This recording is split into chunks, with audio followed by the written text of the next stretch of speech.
Philip Lynott didn't die from heroin. He died from a music industry that had no space for a black man to lead, and an Irish society that never learned how to love its mixed-race son. The man who once declared, "I'm a black man in a white rock world, and I stand proud." Why did he have to die alone in a hospital bed while an entire generation had danced to his anthems? Ireland's golden boy, Philip Lynott, was found dying in Salisbury Hospital on January 4, 1986. The fluorescent lights cast harsh shadows across the pale walls where the man who had single-handedly put Irish rock on the world map lay reduced to a skeletal figure, his once powerful frame ravaged by years of systematic abandonment disguised as fame. At 36, the bass guitar hands that had crafted "The Boys Are Back in Town" now trembled with withdrawal, reaching for substances that had become both salvation and destroyer. The official cause of death would be recorded as heart failure and pneumonia, complications from years of drug abuse. But those who truly understood the mechanics of fame and the particular cruelties faced by pioneers knew better. Philip Lynott had been murdered by a system that demanded he be twice as good to get half the recognition, that celebrated his music while quietly questioning his right to lead, that offered fame without the support systems necessary to survive it. When news of Philip Lynott's death broke, it sent shockwaves through the global rock community. Radio stations across Ireland played Thin Lizzy marathons while fans gathered outside Dublin's Grafton Street, where a statue would later commemorate his legacy. But the tributes couldn't mask the uncomfortable questions surrounding his death. How had the man who had transformed Dublin from a cultural backwater into a rock capital ended up dying from the very substances that had once fueled his creativity? The newspapers would focus on the drugs, the decline, the tragic waste of talent.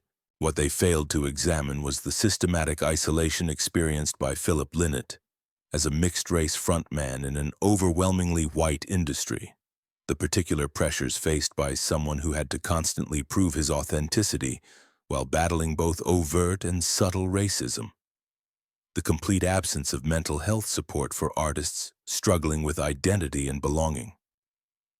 From his first days in Moss Side, Philip Lynott carried a face that Ireland was not ready to see on its stages.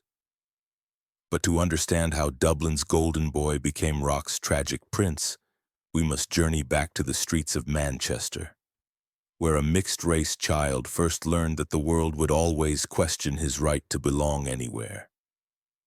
The story begins not in the romantic Dublin of tourist brochures, but in the industrial grit of Manchester's Moss Side, where Philip Paris Lynott entered the world on August 20, 1949.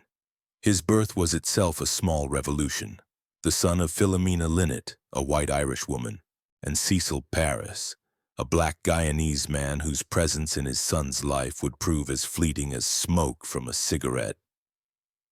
In 1949, Britain, mixed-race children like Philip Lynott were living proof of social taboos, walking contradictions to the racial hierarchies that still govern much of European society.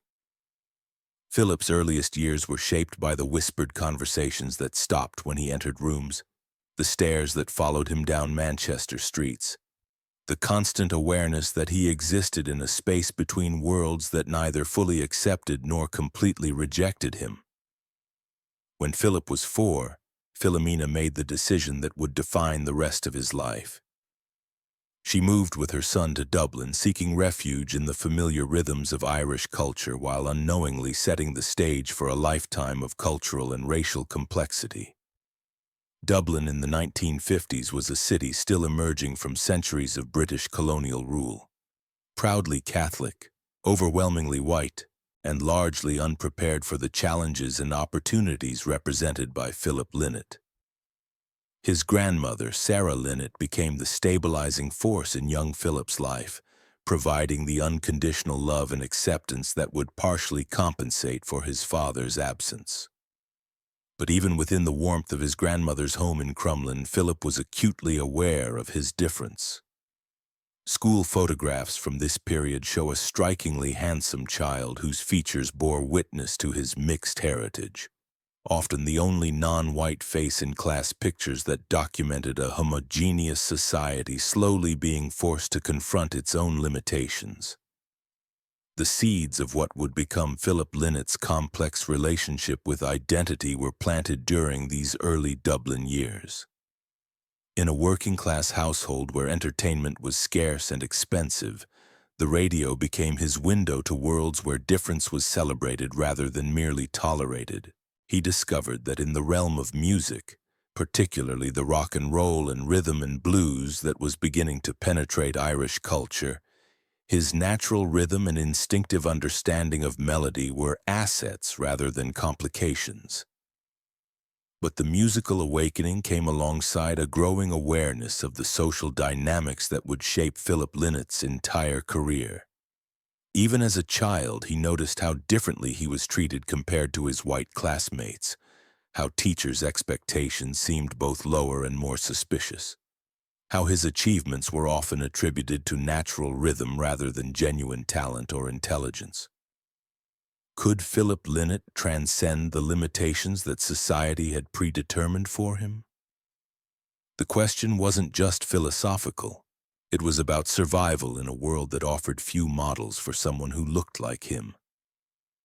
The answer would come through music, but at a cost that no one could have predicted. By his teenage years, Philip Lynott had developed the dual consciousness that would define his entire career. During the day, he was Philip Lynott, the polite mixed-race student navigating the social complexities of 1960s Dublin. But in the evening, in the clubs and venues where Dublin's emerging rock scene was taking shape, he began transforming into Phil Lynott, a magnetic frontman whose presence commanded attention, and whose bass playing suggested depths of musical understanding that transcended racial categories. It was here that Philip Lynott, not yet the mythic Phil, realized his beauty and voice could open doors, but only the doors others chose for him. The Dublin music scene of the late 1960s was small, insular, and dominated by young white men trying to replicate the sounds they heard on imported American and British records. Philip's entry into this world was both natural and revolutionary. Natural because his musical instincts were undeniably powerful. Revolutionary because his presence challenged every assumption about who could lead an Irish rock band. His first serious band, Skid Row, formed when he was just 17, provided an education in both musical possibility and industry limitations. While Philip Lynott's talent was undeniable, the band's management and record label seemed uncertain about how to market a mixed-race frontman to audiences that had never seen anyone like him leading a rock band. The tension between his obvious abilities and the industry's discomfort with his appearance would become a constant theme throughout his career. The transformation of Philip into Phil Lynott was more than just a professional rebranding. It was a strategic adaptation to an industry that demanded conformity while celebrating rebellion. Phil Lynott could be dangerous, sexy, mysterious in ways that Philip Lynott, the well-spoken young man from Dublin, might not be allowed to be. The persona became both armor and prison, protecting him from some forms of discrimination while trapping him in others. During this period, Philip began writing poetry, an outlet for the complex emotions and observations that his public persona couldn't always express. His notebook from this era, filled with verses that would later become Thin Lizzy songs, revealed a young man grappling with questions of identity, belonging, and purpose that went far beyond typical rock star concerns. In one particularly prophetic entry, he wrote, "I am two people, Philip, the poet, and Phil, the rocker. One will kill the other." The formation of Thin Lizzy in 1969 marked the beginning of Philip Lynott's ascension to genuine stardom, but also the intensification of pressures that would ultimately contribute to his destruction. The band's early success in Ireland provided a platform for his talents while also making him a public figure in a society that still struggled with questions of race and identity. Was this the inevitable price of being a pioneer, of breaking barriers that had never been broken before? The question haunted Philip Lynott even as his career continued its upward trajectory, as external success masked an internal struggle with the weight of representation and the isolation that came with being the first of his kind in virtually every room he entered. The early 1970s marked Thin Lizzy's emergence as a significant force in international rock, but also the beginning of Philip Lynott's complex relationship with fame and its particular challenges for someone who existed at the intersection of multiple marginalized identities. The band's breakthrough came with their interpretation of the traditional Irish folk song "Whiskey in the Jar," which became a surprise hit across Europe and introduced Philip's distinctive voice and stage presence to audiences who had never seen a mixed-race frontman leading an Irish rock band. The success of "Whiskey in the Jar" was both liberating and constraining for Philip Lynott. On one hand, it proved that his talent could transcend racial barriers and connect with audiences across cultural boundaries. On the other hand, it trapped Thin Lizzy in a Celtic rock pigeonhole that often overshadowed Philip's more complex musical ambitions and reinforced stereotypes about Irish musicians that he spent years trying to overcome. Philip Lynott's stage presence during this period was revolutionary in ways that contemporary audiences may struggle to fully appreciate. The image of a tall, elegant mixed-race man commanding center stage with his bass guitar slung low across his hips, his afro framing sharp cheekbones and intense eyes represented a fundamental challenge to rock music's racial hierarchies. He wore his blackness as proudly as he wore his Irishness, refusing to downplay either identity to make audiences more comfortable. But the burden of representation was enormous and largely unacknowledged by an industry that was happy to profit from Philip Lynott's uniqueness while offering little support for the psychological costs of being a constant pioneer. Every interview became an opportunity for journalists to ask questions about race and identity that his white contemporaries never faced. Every performance was scrutinized not just for musical quality but for what it meant about racial progress and cultural authenticity. The recording of albums like Vagabonds of the Western World and Nightlife showcased Philip Lynott's evolution as both musician and poet, but also revealed the growing tensions within the band and the pressures of maintaining success in an industry that seemed perpetually surprised by their achievements. His lyrics during this period reflected increasing sophistication and emotional depth, moving beyond simple rock anthems to explore themes of alienation, searching, and the cost of fame. His relationship with alcohol and drugs began during this period, initially as creative enhancement and social lubrication, but gradually evolving into something more dependent and destructive. The substances provided relief from the constant pressure of being scrutinized, analyzed, and held to standards that seemed both impossibly high and completely arbitrary. Behind all that glamour and success, was there an unbearable loneliness that nobody saw? The question would prove prophetic as Philip Lynott struggled with the isolation that came from being celebrated for his differences, while never being fully accepted despite them. The music industry loved his talent but remained uncomfortable with his presence, offering fame without the community and belonging that might have made that fame sustainable. The mid-1970s would mark the absolute peak of Thin Lizzy's commercial success and Philip Lynott's international recognition, but also the beginning of the systematic pressures that would ultimately contribute to his destruction.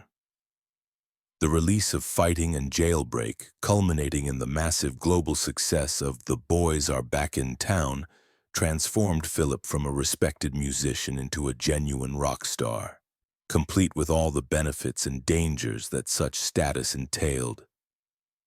The Boys Are Back in Town became more than just a hit song for Philip Lynott. It became both his anthem and his prison sentence. The track perfectly captured the swagger and vulnerability that made him such a compelling frontman, while his lyrics painted vivid pictures of characters and situations that resonated across cultural and racial boundaries. But success at this level brought scrutiny that went far beyond music criticism.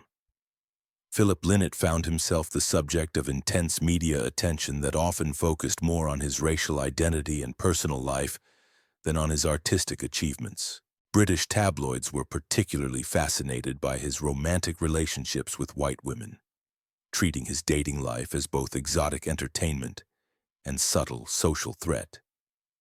The same papers that once hailed Philip Lynott as Ireland's pride now watched for any sign of weakness they could exploit. The pressure to maintain his image as rock's coolest frontman became increasingly exhausting and artificial for Philip Lynott. He was expected to be perpetually quotable, constantly charismatic, forever ready to embody the dangerous sexuality that had become his trademark. The gap between his public persona and his private self, still fundamentally the thoughtful poet who wrote in Dublin pubs, grew wider and more difficult to bridge. During this period, Philip Lynott's drug use escalated from recreational experimentation to serious dependency. Heroin, in particular, became both creative catalyst and destructive force, temporarily quieting the voices of self-doubt and racial alienation, while gradually eroding his physical health and psychological stability. The substances provided an escape from the constant performance required by fame, but at a cost that was becoming increasingly apparent to those closest to him. The prophecy he had written years earlier about Philip the poet and Phil the rocker began to manifest in terrifying ways. The thoughtful, sensitive young man from Dublin was being systematically consumed by the larger-than-life persona that the industry demanded, and the battle between his authentic self and his commercial identity was becoming increasingly desperate. His friendship with Gary Moore, one of rock's most gifted guitarists, provided both musical inspiration and personal support during this period. But even the closest relationships in Philip Lynott's life were complicated by the pressures of fame and the particular challenges he faced as a pioneering figure in a still segregated industry. The question that haunted this period of apparent triumph was whether success could ever truly be enjoyed by Philip Lynott. Someone who had to fight for every achievement, who could never take his position for granted, who carried the weight of representation for entire communities while receiving little institutional support for managing such responsibility. The late 1970s marked the beginning of a slow but inexorable decline that would define the final decade of Philip Lynott's life. The very success that had elevated him to international stardom also created pressures and expectations that proved impossible to sustain, particularly for someone navigating the additional complexities of racial identity in an overwhelmingly white industry. The commercial peak represented by The Boys Are Back in Town proved difficult to recapture for Philip Lynott, leading to a series of albums that, while musically sophisticated, failed to achieve the same level of popular success. This commercial decline was interpreted by record labels and music press as evidence of creative exhaustion, but the reality was more complex and more tragic. Philip Lynott found himself trapped in a cruel paradox. The industry demanded that he continuously recreate the magic of his biggest hit, while simultaneously growing tired of the very qualities that had made him unique and successful. The novelty of a mixed-race Irish rock star had worn off, leaving behind the much more difficult work of sustaining a career based purely on musical merit. Work that was complicated by the ongoing effects of systemic racism and industry indifference. His drug use, which had initially been manageable and even creatively productive, evolved into a dependency that began to affect Philip Lynott's performance and reliability. The heroin that had once provided escape from the pressures of fame now became a master that demanded increasing devotion and sacrifice. Studio sessions became irregular, live performances grew unpredictable, and the disciplined professionalism that had characterized his early career gave way to the chaos of addiction. The music press, which had once celebrated Philip Lynott's groundbreaking presence in rock music, now began to focus on his personal struggles with a mixture of sensationalism and barely concealed satisfaction. The narrative shifted from pioneering artist to troubled star, with little acknowledgement of how the industry's treatment of Philip might have contributed to his difficulties. His attempts to launch a solo career during this period revealed both Philip Lynott's continued artistic ambitions and the limits of industry support for his individual vision.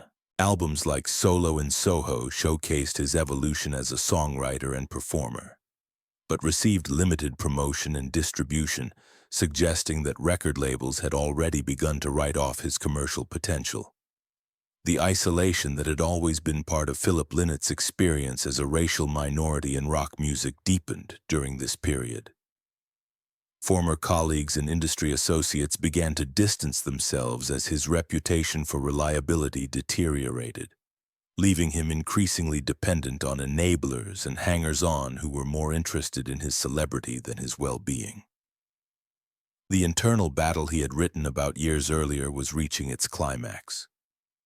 Philip the Poet was being systematically destroyed by Phil the Rocker, but the industry showed no interest in preserving the sensitive, intelligent man beneath the rock star persona. The applause that had once sustained Philip Lynott never turned into the support he desperately needed. Did this period of decline mark his inevitable downfall? Or was it simply the predictable result of an industry that had never provided adequate support for the unique challenges he faced? The question illuminated how the music business's treatment of pioneering artists often followed a pattern of exploitation, followed by abandonment, with little consideration for the human cost of breaking barriers. By the early 1980s, Philip Lynott had retreated from the spotlight that had once defined his existence, living increasingly in the shadows of Dublin's music scene while battling demons that had grown stronger than his will to fight them. The man who had once commanded stadium crowds now spent his days in small pubs and clubs, writing poetry and nursing drinks that offered temporary relief from the pain of unfulfilled potential and systematic abandonment. The physical toll of years of heroin abuse was becoming increasingly apparent to those who had known Philip Lynott during his peak years. The elegant frame that had once commanded attention now appeared gaunt and fragile, the sharp cheekbones that had made him photogenic now seeming skeletal under the harsh lights of Dublin's night scene. The confident posture that had defined his stage presence gave way to the hunched defensiveness of someone carrying too much pain and not enough hope. Philip Lynott, the man who had once filled Wembley, now sat hunched in Dublin pubs, unrecognized by those who once cheered. His attempts to maintain some form of musical career during this period were both inspiring and heartbreaking. Solo albums and reformed versions of Thin Lizzy suggested that his creative abilities remained intact, but the infrastructure of support and promotion that might have given these efforts commercial viability had largely evaporated. The Dublin music community's relationship with Philip Lynott during these final years reflected broader societal attitudes toward addiction, mental health, and the treatment of cultural heroes who had fallen from grace. While some friends and colleagues attempted to provide support and encouragement, many others found it easier to avoid the complicated emotions and practical challenges involved in helping someone whose problems seemed overwhelming and intractable. Financial pressures compounded the psychological and physical challenges Philip Lynott faced during this period. The lifestyle he had maintained during his successful years had left him with limited savings, and the reduced income from diminished career prospects meant that basic survival became a constant concern. The stress of financial insecurity added another layer to the complex web of problems that trapped him in destructive patterns. Perhaps most tragically, the isolation that had always been part of Philip Lynott's experience as a pioneering figure in rock music deepened during these final years. The friends and colleagues who had surrounded him during his successful years had mostly moved on to other projects and relationships, leaving him to navigate his decline without the support systems that might have made recovery possible. His writing during this period, both musical and poetic, revealed a man still capable of profound insight and emotional depth, but increasingly consumed by regret and self-recrimination. The notebooks he filled in Dublin pubs contained some of his most honest and devastating work, but also served as records of a brilliant mind slowly being consumed by substances and circumstances beyond his control. The prophecy was reaching its fulfillment. Philip the poet was dying, and Phil the rocker was all that remained. A hollow shell performing the motions of rock stardom without the substance that had once made it meaningful. We sang Philip Lynott's words, but when he cried, did we listen? Were these final years acts of self-destruction, or the inevitable result of a society and industry that had never provided adequate support for the unique challenges faced by Philip Lynott? The question haunted those who watched his decline, as they struggled to reconcile the confident performer they remembered with the broken man they encountered in Dublin's music venues. The final chapter of Philip Lynott's life unfolded with a tragic momentum that seemed almost scripted by the cruel mathematics of fame's intersection with addiction and social isolation. Christmas 1985 found him in a state of physical and emotional deterioration that alarmed even those who had grown accustomed to his decline over the previous years. The circumstances leading to Philip Lynott's final hospitalization were both predictable and shocking in their brutality. On Christmas Day, he collapsed at his mother's home in Dublin, his body finally succumbing to the accumulated damage of years of heroin abuse and the systematic stress of navigating fame without adequate support systems. The ambulance that rushed him to Salisbury Hospital carried not just a critically ill patient, but the broken dreams of Irish rock music and the unfulfilled promise of one of its most gifted pioneers. The medical team that treated Philip Lynott during his final days found themselves confronting not just the physical manifestations of drug addiction, but the broader tragedy of a talent that had been simultaneously celebrated and systematically undermined by the very industry that had made him famous. His condition, heart failure, pneumonia, and multiple organ dysfunction, read like a medical textbook description of long-term heroin abuse, but the human story was far more complex and damning. During his brief periods of consciousness in the hospital, Philip Lynott was reportedly lucid enough to understand the gravity of his situation. Friends who visited described a man who seemed both resigned to his fate and desperately sad about the unfulfilled potential that his death would represent. The battle between Philip the poet and Phil the rocker was finally ending, and both were losing.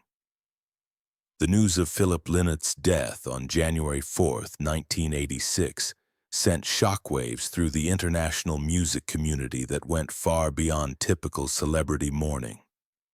His death represented the loss of more than just a talented musician.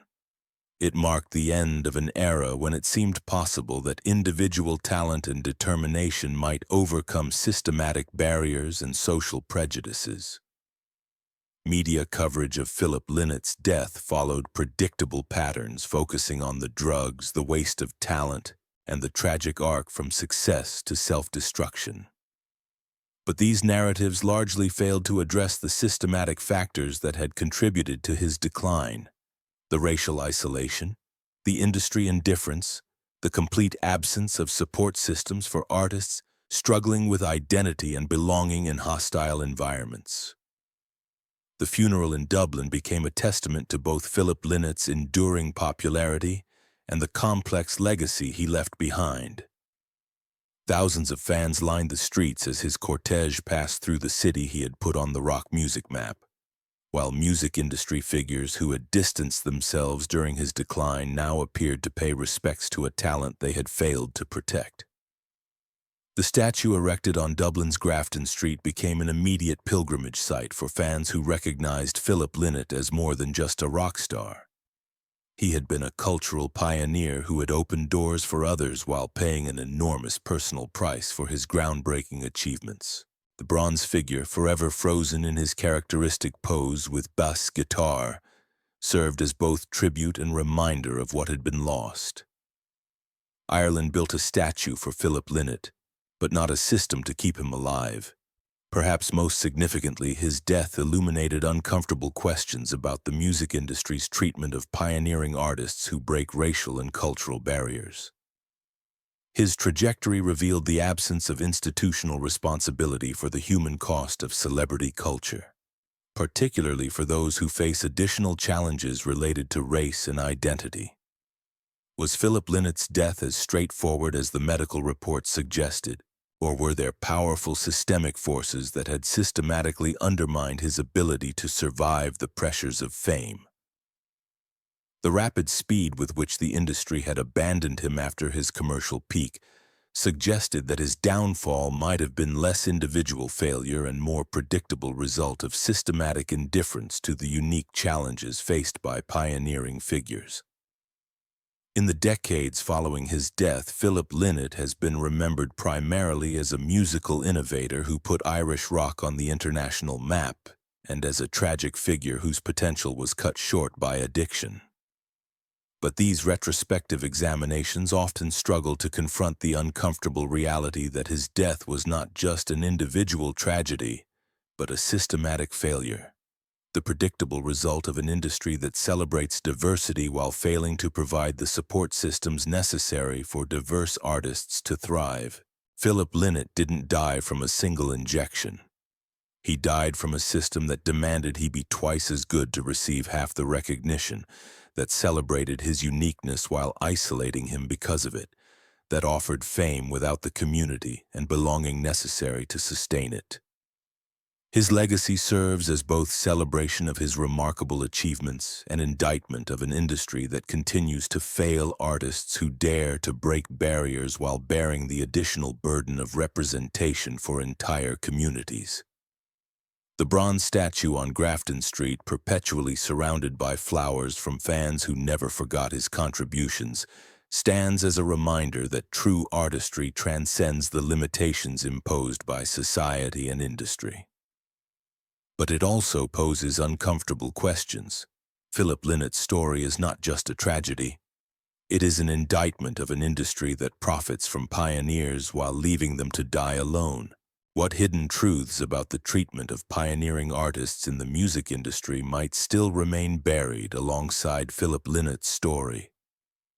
The answer may determine whether future generations of diverse artists will face the same impossible choice between authentic self-expression and commercial survival, or whether his death might finally force a reckoning with the human cost of breaking barriers in industries that profit from diversity while failing to support diverse artists.